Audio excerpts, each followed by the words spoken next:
Still in Nigeria, Nnamdi Kanu, the leader of the secessionist movement known as the Independent People of Biafra, that's IPOB in southeast Nigeria, is set to be back in court today, 10th of November. Kanu was charged for treason and allegedly pushing false agenda against President Muhammadu Buhari, all of which he pleaded not guilty to. Now, during his last court date on October the 1st this year. Now, Kanu disappeared in April of 2017, just after he was granted bail. And this was after he already spent 2 years in detention. He was allegedly later found in Kenya, where he was repatriated to Nigeria. Members of IPOB believe that the region has been economically and politically marginalized since the end of the civil war. Now, security agencies say that the IPOB group is responsible for episodes of unrest and have occurred across the 5 southeastern states in Nigeria. Right, and this is coming at a time when in Anambra State and the southeastern part of Nigeria, as we speak, a lot of them are seated at home, even though Anambra is having this mixed feelings right now because of the newly elected governor in the state. But we will see how this unfolds as it goes on in the country. All right, so that's one of the big stories we'll also have to follow, especially when it comes to southeast Nigeria. There is the Anambra, new elected governor, Charles Soludo, who was announced, and coming out of that, what about the sit-at-home order, plus the debatable issue about Nnamdi Kanu and the reactions in the southeast when he appears in court later today. Now, on 21st of October, he appeared. That was also what happened. Now, Lisa, many people are concerned, wondering if they're wondering if the federal government is handling this IPOB and Nnamdi Kanu situation correctly. Now, Nnamdi Kanu is set to be back in trial today in court, but a lot of people are wondering what the outcome might be. Now, the sit-at-home orders made by IPOB have been blamed for crippling businesses in the southeastern part of Nigeria, as well as movement, because I spoke to one of my family members in Owerri. He said Imo State is also heavily affected by the sit-at-home order. Now, not just Imo State in the city, I'm talking about the rural parts of the southeastern regions. These are rural parts where a lot of activities can happen and they can go unreported for days.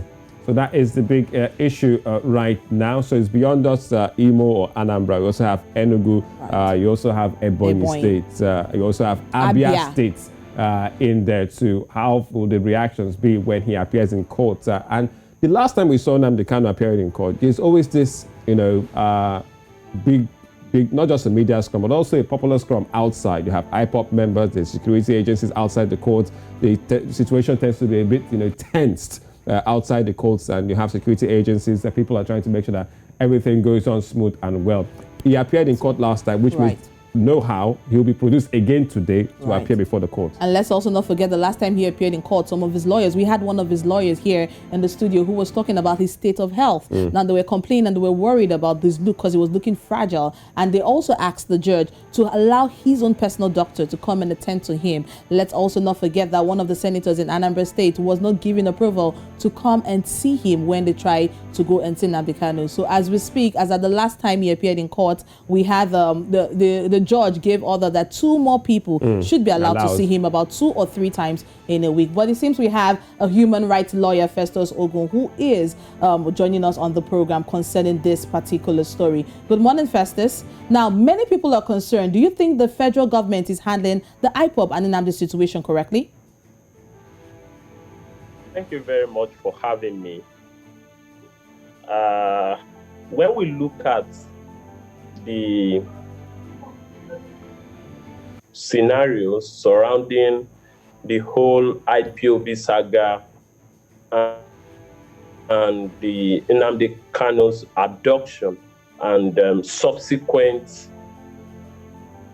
arrest and prosecution, you discover that the federal government of Nigeria is not indeed committed to putting an end to the agitations going on in the country, not necessarily peculiar to the IPOB.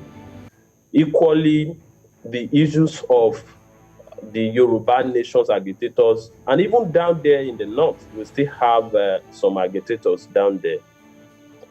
When you look at the very reason why, the foundational reason why IPOB came in the first place, you will discover that it was a struggle, it was a fight against marginalization. It was a fight for social justice.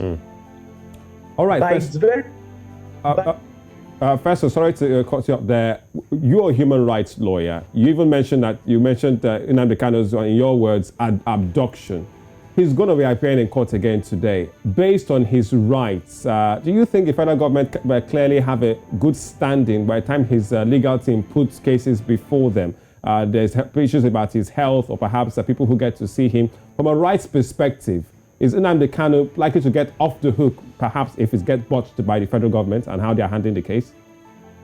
That is left for the courts to decide.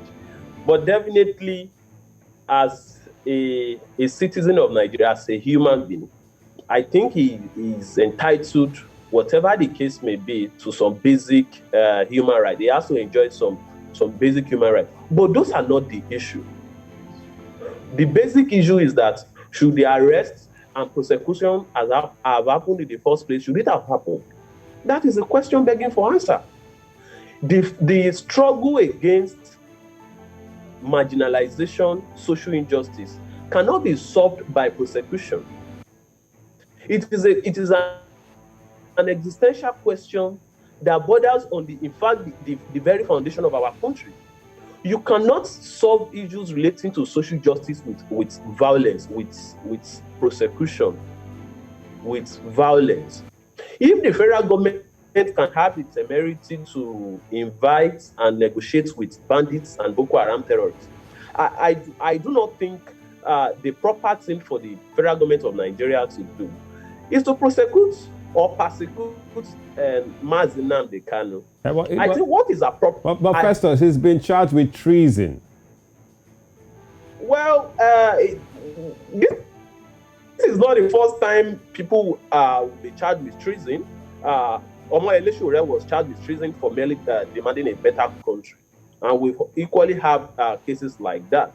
And when we look at the provisions of the law, Section 36 of Section 5 of the Constitution eminently provides that anyone charged with any offense is presumed innocent until the court says otherwise. So the federal government is known to charge people for offenses. But how many convictions have they gotten? So the basic issue is about addressing issues of social justice in the country. The very foundation of our country was not laid on justice. So when people are agitating that, look, we are being marginalized in our own country, I think they deserve to be listened to and not treated like second-class citizens. You cannot continue to treat some set of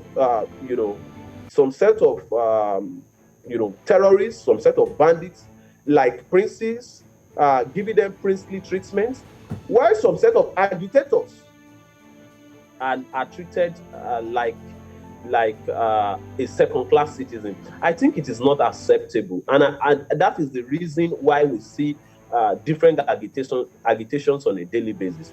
Now, we really need to understand that my own position is not necessarily supporting the criminality of those committing atrocities in the Southeast. That is not my position.